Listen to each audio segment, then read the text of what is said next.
Hello, I'm Sarah the Gallifreyan Ravenclaw, and I wasn't sure if I was going to bother making this video because I didn't want to sort of start a tradition of every time I come back from a Comic Con I make a video. But there were a lot of differences between London and Telford that if you've never gone to a con before, are interesting to learn which one might suit you better, or just if you've only gone to Telford before like I had, then things you need to know in London and, well, I suppose vice versa. If you've only gone to London before, learn the difference about Telford from watching my previous one compared to this one. So I hadn't heard the best things about the London Comic Con before going, certainly with organisation and showmasters. So I basically set the bar pretty low in my expectations. So it wasn't as bad as I expected. But the stories I heard from last time were when it was Jodie Whittaker and David Tennant, obviously the Doctor Who people. And this time Mandip Gill wasn't the big name, that was Joseph Quinn. So if you went to see him, then you probably had the same experiences people hadn't that I'd heard of people having in previous ones, but I don't necessarily know because I didn't go to see Joseph Quinn. For instance, I did manage to get an autograph with Mandip without having bought a diamond pass in advance, but I would doubt that that was true of him because I saw his queue. It was round the block, like you could tell where his stall was from half a mile away, and I'm barely exaggerating there. I did have some issues that I will get to in a minute, but to start off with, entry and stuff was pretty similar to Telford. You bought your tickets online. The one difference was you only got a hand stamp if you were there for just one day. You only got a wristband if you were there for both days, so you were sent into a separate queue if you have both days. So I don't have a wristband to show you, unlike Telford. I did take a terrible picture of my hand that I probably won't show because you can't actually see what it says anyway. And I've meant to take another one and forgot before it washed off. But it just basically said Showmasters in red writing. One difference for Telford was there wasn't a programme. So if you wanted to know when the photo shoots or talks with specific people were, there was posters up on the outside of the main stage and by the two photo booths. But other than that, you couldn't see, and so obviously everyone was just taking photos of those. So onto what I was actually doing. So I started the day by just looking around the stalls. I'd agreed to meet up with Miha again, who I met at Telford, but I messaged her and she hadn't arrived yet. So I was looking around the stalls, and I instantly bought quite a few things. So I'll start with those. I bought a couple of pin badges. Putting things closer to my camera makes it a bit yellow, so apologies about that. But you can see it's two different TARDISes. This one's a bit Van Gogh, and that one, not quite sure what it's around, but it's nice, like shiny silver. I don't know how obvious that is on the camera, but and there was a stall selling these massive prints. So at first, this one caught my eye. I don't know how I'm going to show that. It's massive. It's light shining on it. Big multi-Doctor poster. Got all the New Who Doctors, including Paul McGann. Whether or not he counts as New Who, no one's ever decided. It's got the Roof Doctor and the Ward Doctor as well.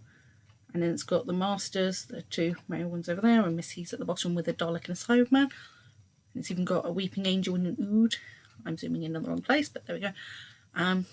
So I thought that's quite nice. I'm going to have that somewhere on my backdrop at some point. I'm working on building a backdrop.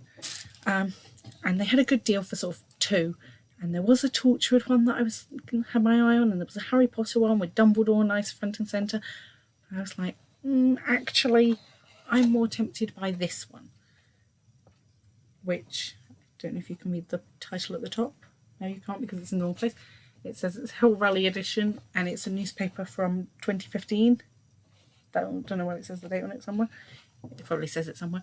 But it's the newspaper from Back to the Future 2 when they find that Marty's son has been jailed in 2015. And once they fix it, instead it's Biff's family and his gang who get arrested. So it's got both versions on the two sides. Also some fun things of like some of the other articles change as well, which is weird because you wouldn't think they'd be affected, but apparently they are as well. And then the final thing I was buying, just as Miha was going, I'm just arriving, was I was buying this, which is a fob watch with all the Gallifreyan markings. I'm showing you the wrong side. Apologies about the yellow again. But it's a Gallifreyan symbols on a fob watch, and it's even a functioning watch. And it's on a necklace chain. And me and Miha had been looking at fob watches in Telford and looking for one of those. And I think they only had it in silver, and we were going, well, we want the bronze one. So I bought that just before sitting here and went, look what I've just bought. And we went straight back to that store so she could get one, because we'd spent ages looking for them in Telford. One thing I'd done differently this time is I decided I wanted to try and get a photo. So I'd pre-booked a photo with Mandip. You could get ones with Sasha and Mandip. Sasha's were first, and then they had the combo, and then Mandip's. I think he was about 10:30 and she was about 11:30. And then their combo one somewhere in the middle. So I asked Miha and her two friends, Natalia and Alina, who she'd come with, whether they booked any photos, and both Miha and Alina had both a Sasha and a Mandip one. So we looked around the stores for a bit together, and we didn't actually end up buying anything that time. And then we headed to the photo booth for the Sasha ones, and it was total Whovians assemble. I have never seen so many 13th Doctors. There were 50, 60 easily, and just in one part of the queue. And that was men, women, all ages, all sizes. There was one guy who I think was about 7 foot, who was dressed in 13. Most of them had tried a bit more than me. I was only in my t-shirt as usual. I need the grey and coat clearly. But they were all in full things, and so they were all getting the photos with them. So me and Natalia were waiting, and while we were waiting, she ended up buying a Mandip photo as well when she realised she was the only one who didn't have one. So then we knew we needed to go back for that, because all 4 of us then had them. So we spent a bit longer looking around the stalls. I didn't buy anything else in that time, and then headed back for the Mandip photo. Oh, we did in that time find where her autograph store was. She was still there at the time, although when we went back sort of 10 minutes later she had gone. And then this is where I made my first mistake. I didn't get a ticket at this point. One of the others did, and I don't know how I didn't see them do it, but they'd got 2, so later on they did actually give me one. So that was very helpful, because I hadn't got one. So I'm not 100% sure how you actually got one. They said go to a member of staff and you buy the ticket then. But my ticket was number 273, and they were at like 90. I went, right, we're not going to be coming back here anytime soon. We've got some other things we're doing later, but obviously they all involved her as well. So we were like, well, the queue's not going to be moving up while she's there. So I sort of accepted we probably weren't going to get autographs, but I was just going, well, I'll give it a try. We'll keep an eye on her number. And so then we went back for her photos. I was wearing, obviously I said I was wearing this, and I was wearing the TARDIS necklace I'd bought in Telford. And I had my Jodie Sonic, which I should be holding. I've left it just over there. And I did say to her, sort of as we got to the front of the queue, it's great to meet you in person. I'm one of the family that had won that competition to speak to you on the Zoom call when you were in the TARDIS. And she was like, oh yeah, so great to finally meet you in person. So this is the photo I got. I'll put the digital copy over the top if it's available. I don't know how long they take. I've heard it could be a couple of weeks. So the photos themselves, obviously I can't tell you what the organisation was at Telford, but they were pretty well organised. That sort of, you just showed your ticket, entered this, I would say room, but they didn't have actual rooms. It was sort of, there's fake walls put up everywhere to make different rooms, because it's just one big hall. And so you scan your ticket at the entrance, and then you put your bags on the table, and then they sort of got moved along the other side to you. So you queued up, had your photo, went round and stood by your bags while the photos were coming out the printer. It took 30 seconds to a minute. They had 2 printers, but they were coming out in a bit of a strange order. They weren't coming out in sync, so I assume it was sort of the 2 printers weren't quite in sync with each other. But you just sort of stood there for a minute, got your photo, and then could leave. So they were moving them on pretty quickly. They weren't being too, you must go in the next 2 seconds, but they were sort of going, keep moving. But I did see a photo online of a group of, I think 6 or 7 of them. And the thing is, if you have that, It's per person. You have to buy a photo and then you get a copy each, and they take separate ones so you can change pose. And they had 7 different poses, so they probably held up the queue for a bit, but I didn't see them in person. So they were sort of going quite quickly, but obviously people were still allowed to sort of have a 5-second chat, whether it was just telling her a pose. Lots of people just sort of showed a photo on their phone of like, I want this pose, often actually showing ones of them with Jodie last year going, I want to do the same pose. But the one thing I would say is there was a guy outside who was having to shout, "This next batch!" So sort of everyone from batch 2, put your hand up. Right, there's a few of you that you can join.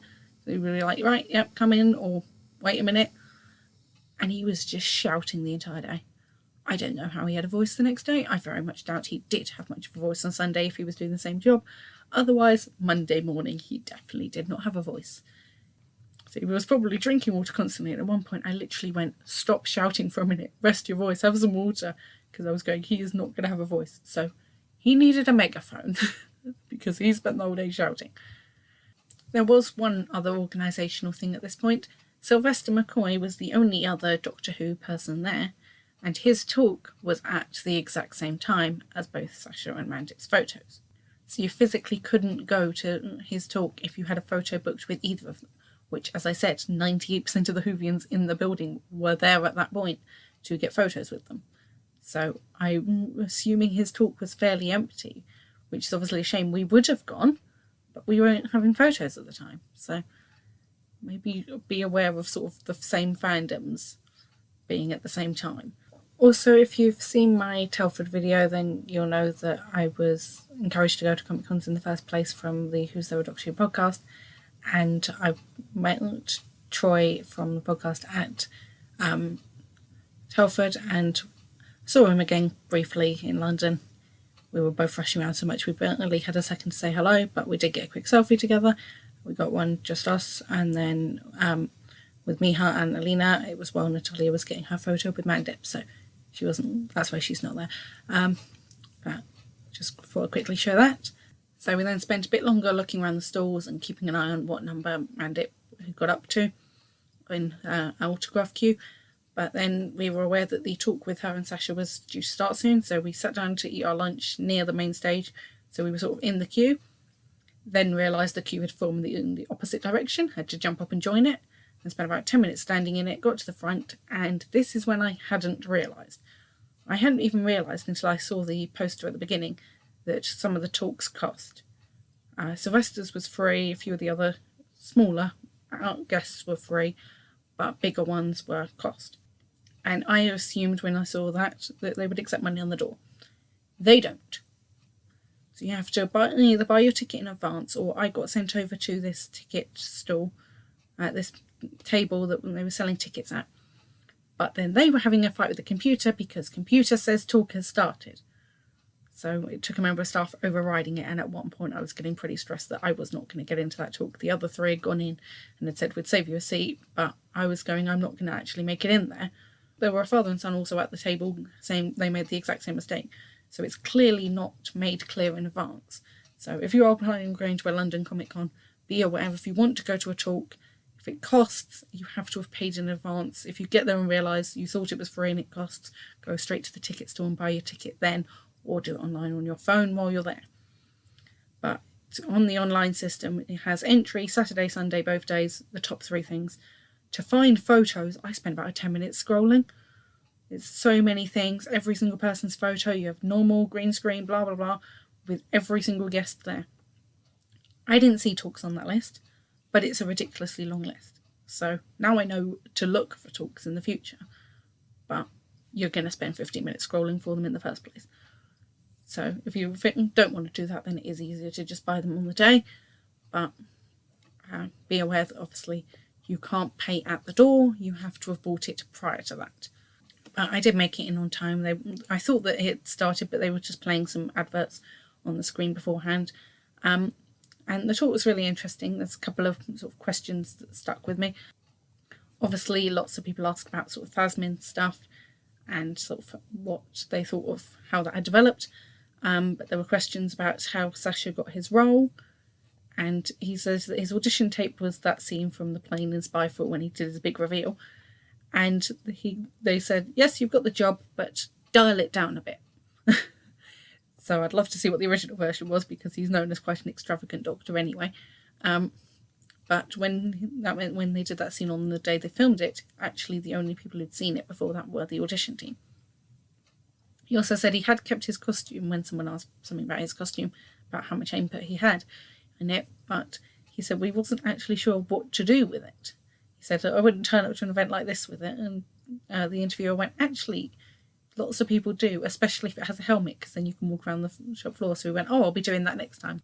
But I said there was an interviewer, but he didn't really have any questions himself.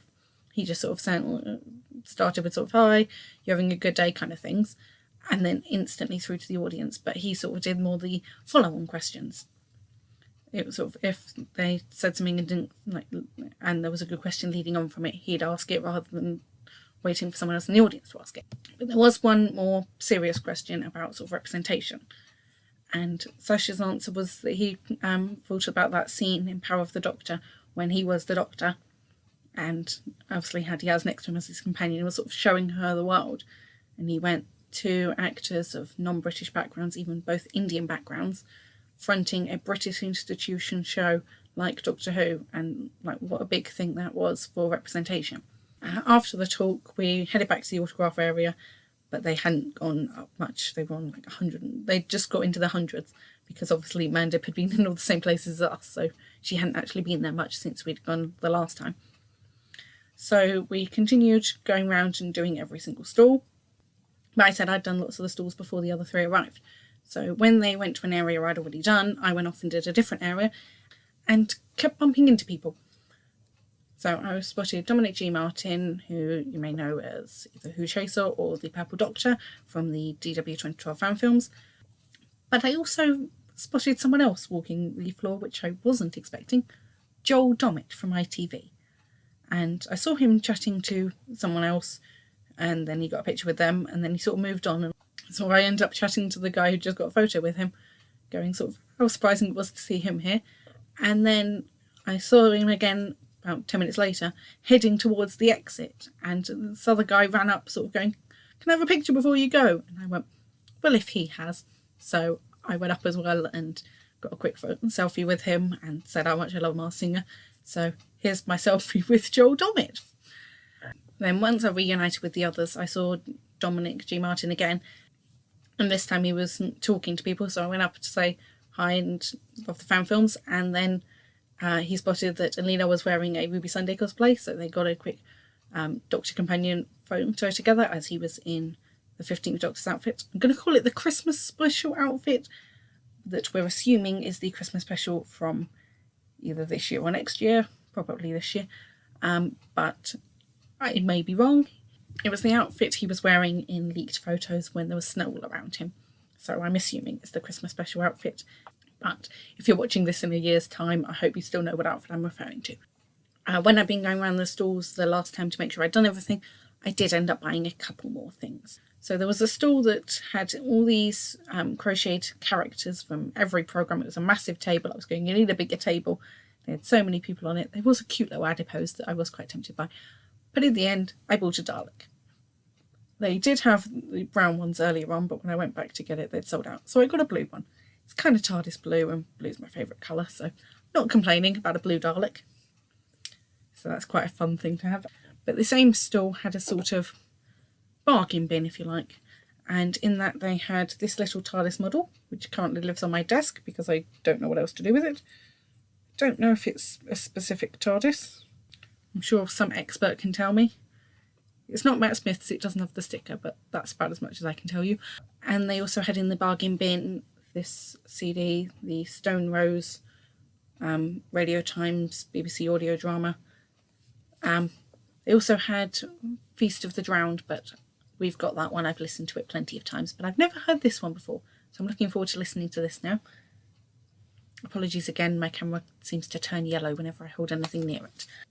Once I was sure I'd done every stall, we went back and they'd just reached the 200th. So I went to one of the, I would say seating areas, but they weren't official. They didn't actually have chairs, but by where there were the 2 photo booths, there were a lot of people sitting on the floor and creating seating areas. So I went and sat there and was chatting to a group there for a while the others were making sure they'd done all the stalls, which took a while as they kept getting distracted by pin badges. But then when we headed back, they were up to 270. And so I sort of showed the guy our ticket and he was like, right, once it moves up, you can join in. So I did manage to get her autograph. So this is the autograph. Obviously you can see my name. And I chose a photo of her in the TARDIS because I thought it sort of fits quite well with my photo of me in the TARDIS. But by the time me and Talia had gone through and got our autographs, then they changed the queue to open, as they'd obviously run out of numbers.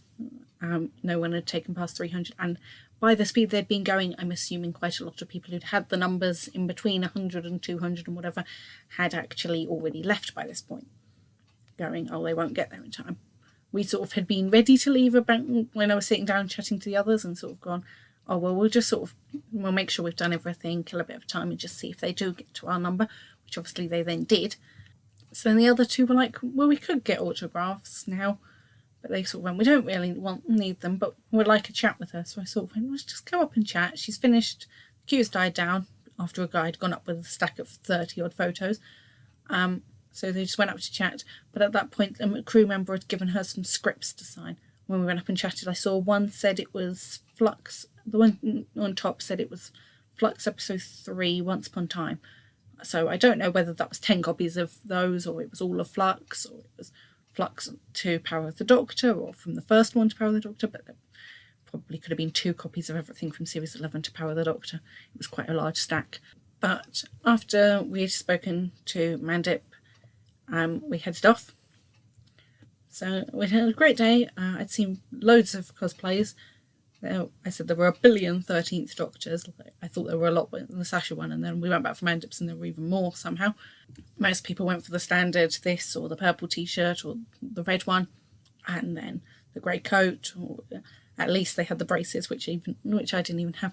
But I was chatting to one lady who was from Paris who was wearing the bow tie outfit, and her other half, he was wearing the Master's purple outfit. And she showed me her combo photo with the pair of them, and she'd obviously got Mandip to stand next to her and been pointing her Sonic at Sasha. But there were many non-Doctor Who ones. I kept running into this guy who was a Jedi, and I'm going to show my lack of Star Wars knowledge. I don't know which Jedi. I'm sure he was a specific one. He was wearing the long white coat and had long blonde hair up in a ponytail. I'm sure someone can identify him from that, but I'm not sure. I think he was on my train in the morning. I also pretty early on complimented a guy who had a silver H on his forehead, and it was in a brown boiler suit, and I was very disappointed the other 3 didn't have a clue who he was. When I saw him again later, I had a chat with him and said, I'm disappointed my friends don't know who you are. He went, don't worry, my mate doesn't. He even had Rimmer on the boiler suit, and I'm not saying any more than that because you should all know anyway. There was also a woman I had a quick chat about ghosts with because she was wearing a packed outfit. So she had the scout uniform, she even had the right scarf, which I was very impressed by, and obviously a arrow attached to her neck. And I was saying, well, I'm a scout leader anyway, so I was impressed by the scout uniform. And she went, yeah, I had to buy most of it from the Scout Association. Quite hard to buy a fake uniform, apparently. At the station on the way back, we were chatting to a Captain Jack Sparrow, and there were also a couple of Spider-Men who all got on our train. And the Spider-Men I'd actually seen earlier. There was, I assume their father and son was, the dad was the Peter Parker one and the son in the Miles Morales. And I'd seen them earlier having a fight with the son using a lightsaber and the dad using a baseball bat that I think he borrowed from the Harley Quinn who was videoing them. So that was the sort of thing you only see at Comic-Con. But there were loads of Spider-Men actually, and I did at one point take a photo of them taking a group photo. So that's on the screen now, hopefully. There's quite a lot of both Spider-Man and Spider-Woman, and there was at one point a Green Goblin, but I don't know whether I got him in this photo. But the Spider-Man got off at the first stop, but Captain Jack Sparrow travelled quite a long distance with us, so it was quite funny at every stop people getting on and going, why is there a guy dressed as Captain Jack Sparrow on the train? And at one point someone even went, oh, it's Jack Sparrow, and he went, it's Captain. And because our outfits were a lot more casual because I was only in this, and Miha was in a Yaz cosplay, and I said Alina was in her Ruby Sunday one, and Natalia was on a different train. So we sort of went, we're all in pretty casual outfits, and we didn't stand out at all, but he was quite obvious. So he got a lot of weird looks on the train, so that was quite funny. Sort of no one else knew where he'd come from, but we'd been travelling with him. So all in all, I had a fun day, and I say it was very different to Telford. In Telford there were the 3 rooms, and the stalls were all sort of around the middle, and then you had the people around the edges. And in London they were just sort of, all the people were right at the back. You had all the stalls at the front to get to them. But organisation wise it wasn't as bad as I was expecting. But I said, obviously if you went to see Joseph Quinn, I can't guarantee that you had the same experience. So obviously be aware, if it is a headliner, often diamond passes are recommended if you actually do want to get a photo and an autograph and everything with them. Because I believe there's no way to buy autographs in advance. You just have to try your luck on the day unless they have a diamond pass. So that's all my tips for going to London. And not making the same mistakes I did of not realising quite a few different things. Because obviously in Telford all the talks were free. And some were just sort of in the corner of the room, so you could just sort of walk past, watch for 2 minutes and walk out again. Whereas in London there was just the one big main stage with the controlled entrance and exit. Whereas in Telford there'd been the second smaller one for the less popular ones, although they put Torchwood on there and that was proven wrong. So I hope you've enjoyed listening to my ramble about what I did. And I said I won't try and make a series of these. I just wanted to talk about the comparisons and the mistakes to not make, which I did. So I'm trying to stop other people making the same mistakes again. So thank you for watching. Bye.